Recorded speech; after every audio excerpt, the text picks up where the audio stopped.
Welcome to Kill Team Casuals, a podcast all about Kill Team filmed in 3 different time zones by 3 different gents. Hello listeners, and a huge thank you for listening to the show. If you like what we're doing here and want to throw some support our way, the best way to do so is over on our Patreon. We're revamping the site at the moment, but you'll get access to the full long-form video podcast and be involved in upcoming events like the Kill Team Cup. Make sure to catch our live streams on Twitch as well. We stream under Casual Wargamers and we stream most Mondays 6 p.m. Eastern Time. If you want to get some Kill Team Casuals merch, make sure to check out the Teespring shop, casualwargamers.creator-spring.com. Back to the show. This one's an interesting one, and I think this team's going to come in very undercooked. I know that they're saying that it's going to come in, it's a great beginner faction, but to me, that's a red flag straight away. Yeah, what does that mean? Yeah, what does that mean? Simple to play, and we already talked about Intercession already being a great, strong, simple team to play. So how does this really looking at it, very similar set out team as well. How is it different enough to be interesting? Yeah. And why would you buy the blind boxes when you either have to buy the whole box, the whole huge set to make sure you get them all? Sure, yeah. Or it's just easally kit bashable as well. Because that's so easy, yeah. Like we talked about, that's what we're going to be doing. Oh yeah, I already have started, and so I'm getting close.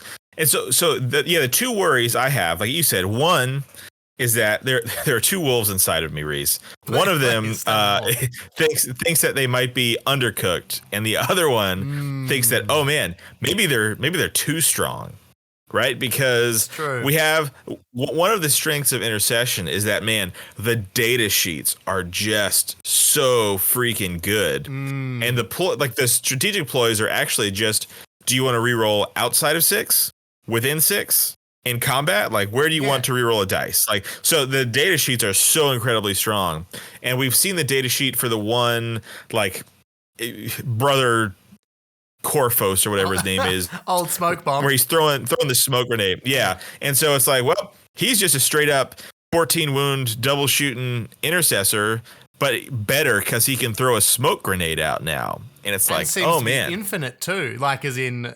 That's not a limited weapon. Just either. Once. And so that's interesting. Again, is it just because there hasn't been the care taken on the rules as well? Because it just seems out of system. It seems like it's been developed to squeeze into it versus it was designed for. Yeah, like a captain, like, oh man.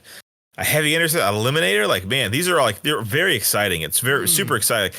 This is like Intercession, like it doesn't really excite me that much. But man, this team, there is some potential here that I'm interested in. But my concern is that, yeah, like you said, it's either undercooked or maybe more likely like, oh man, are these bad boys coming in too hot? Like We'll see. I mean, and also even just the announcements for it have been, we knew it was coming, but again, very little information. For a long time, we didn't know when it was going to go on pre-order. That hasn't. It's just been real weird trickle down with no sort of. And now it's like, oh yeah, by the way, it's literally going up for pre-order ASAP. You can't get it in the UK, which is interesting. You can't get it through. Bummer. You can't get it through GW, which is interesting. It just seems like everyone will get access to it. Let's be honest. In the wonderful world of online rules and all that, no one's going to miss out. Yeah. It just seems like a very interesting way. Because I mean, and I don't know how you felt, but I've never been a huge fan of the Heroes series anyway. The Death Guard one was really good. The Terminator, yes, but the 2 Marine ones, literally one was like, here's Ultramarines, and then it was like they re-released it and said they're Blood Angels now. It's like the scales, like they were better scale, but I'm never a fan of monopose. I hate monopose models. They drive me nuts. And so like I'm just not a big fan. I agree. The Death Guard one's by far the best. And these are all just like Didymus in the chat just said, crazy that they didn't make the Death Guard one a kill team, and I 100% makes agree me with that. So angry, dude. So angry. Oh gosh. Like again, like I think if you love Death Guard, run Nurgle Legionaries, like it's good enough. But yeah, like how perfect would that have been? I hope that they go back and do that, because that would be very cool. So I mean, look, it's again, I won't complain in the sense that it's a new kill team, so that's a positive. It could potentially be going forward another avenue for them to if this works, another way they might release kill teams, which is still cool and interesting. We won't say no to more teams. I think I'm watching with a little bit of skepticism and caution. In terms of how it actually goes and how they fit into what's going on. Yeah. And something like for me is, again, I have a lot of faith in the kill team rules division, like however they operate, whatever they're doing. I think 99% of the time they're getting it right. Yeah. They're like maybe 95%. Right? Let's be a little more like they're getting it right most of the time. But this is a weird thing. Like what likely happened is the bad guys at GW, the big businessmen are saying, all right, creative rules nerds, take these models that we're going to give people FOMO over and just try and sell and just inch every single cent that we can out of them. Take these models and make rules for them, right? And so, which is probably what always happens, to be fair, but this feels seems like you're shoehorned, even more aggressive, even more shoehorned into it, and so it's like, oh man, so it's so different. Like, who knows, man? Who knows? And coming off the heels of Cults and Ashes of Faith, that seemingly was a box that feels like was as it was a narrative focus.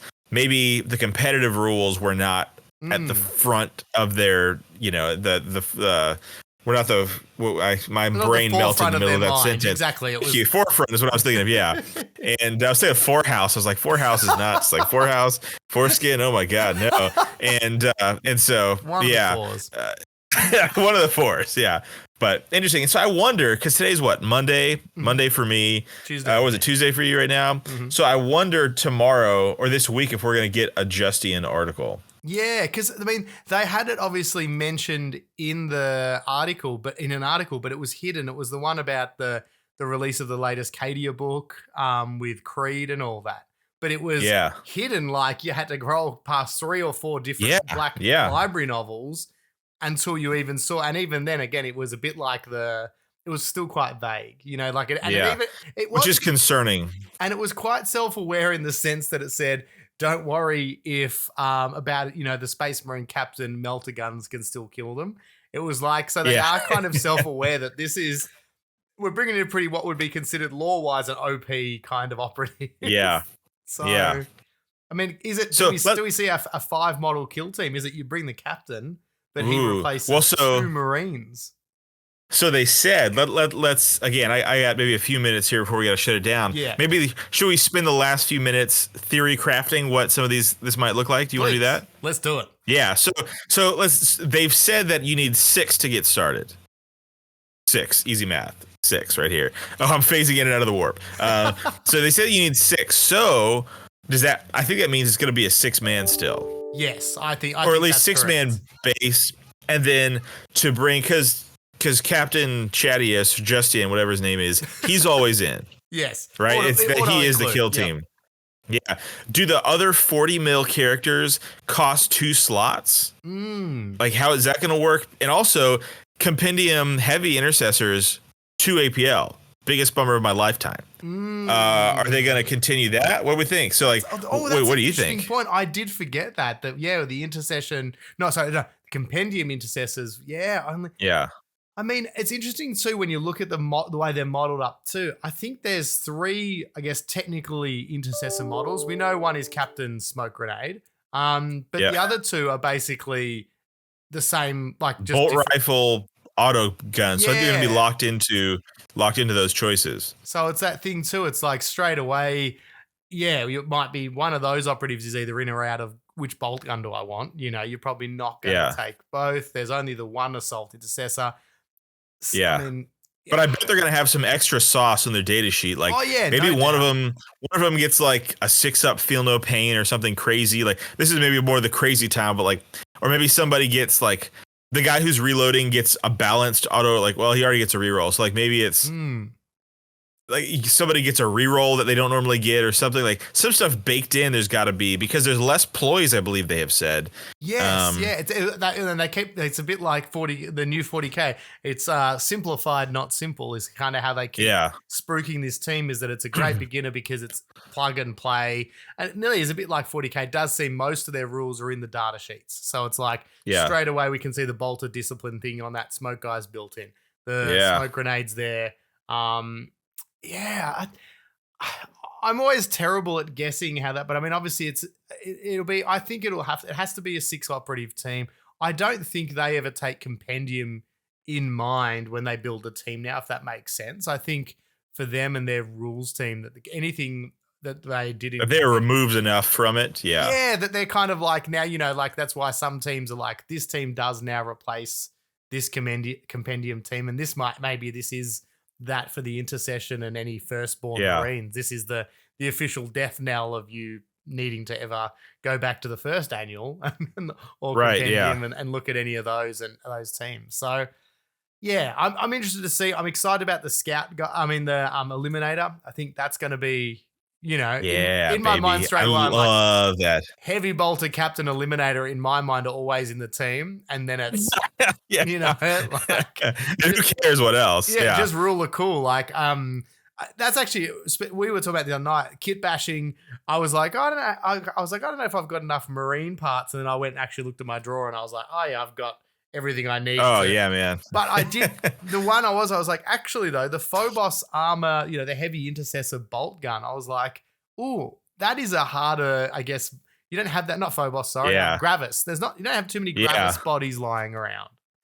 Yeah. I was able to nab one from work. They had an extra one that was lying around, so I pulled it aside. Anytime something interesting comes in, like on trade, I'll be like, let me pull this. Let me pull this bad boy aside. Maybe, And thanks for watching. The full pod is available where you listen to your podcasts. We stream live on Twitch at Casual Wargamers, and the full video podcast is available now to all tiers of our Patreon. See you next week.